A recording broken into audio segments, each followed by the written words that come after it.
ஹே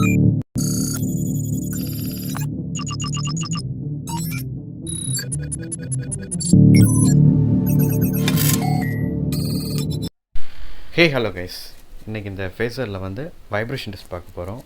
இந்த phasor head எல்லாத்தையுமே நான் ஆல்ரெடி கலத்திட்டேன். அண்டு இந்த வண்டி வந்து 2016 மாடல், செப்டம்பரில். இது வரைக்கும் 54,000 கிலோமீட்டர்ஸ் ஓடி இருக்கு. சி 54,000 கிலோமீட்டர்ஸ் ரன் பண்ணியிருக்கு.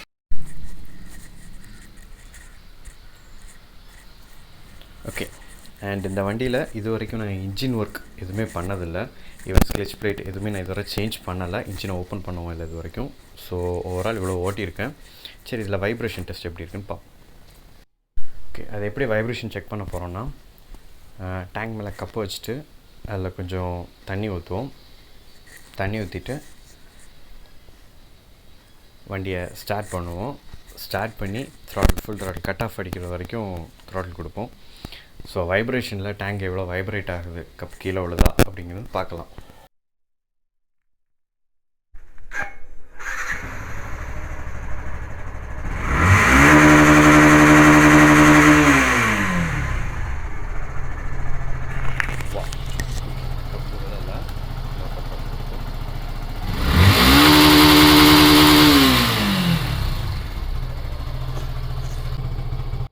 அண்ட் அகெயின் அந்த கப்பை பேக் சீட்டில் வச்சு பேக் சீட் வைப்ரேஷன் எப்படி இருக்குன்னு பார்ப்போம்.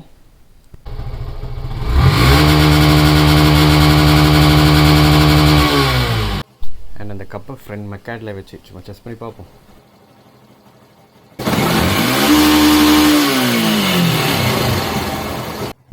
அண்ட் அகெயின் சைலன்சர்லையும் வச்சு பார்ப்போம் வைப்ரேஷன் எப்படி இருக்குன்னு பார்க்குறதுக்காண்டி.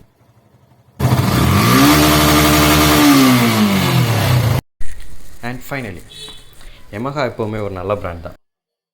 அதில் நம்ம வண்டி கொஞ்சம் லவ் பண்ணி கேர் பண்ணிக்கிட்டோன்னா செம்மையாக இருக்கும். அந்த வண்டியும் லைஃப் லாங் இருக்கும். அண்ட் நான் அமேசானில் ஒரு ப்ராடக்ட் வாங்கியிருந்தேன். அது என்னென்னா ட்ரைபாட் ஸ்டாண்டு, மொபைல் ஹோல்டரோட. பை லிங்க் வேணும்னா கீழே டிஸ்கிரிப்ஷனில் நான் உங்களுக்கு கொடுக்குறேன், பார்த்தோம். ஜஸ்ட் $299 வாங்கினேன். ஆக்சுவலி இது ஒர்த் ஆஃப் மணி தான். அண்ட் இது வந்து 7 feet வரைக்கும் எக்ஸ்டெண்ட் பண்ணிக்கலாம். கொஞ்சம் பெட்டராக தான் இருக்குது. நெக்ஸ்ட் ஏதாவது வீடியோவில் பார்க்கலாம்.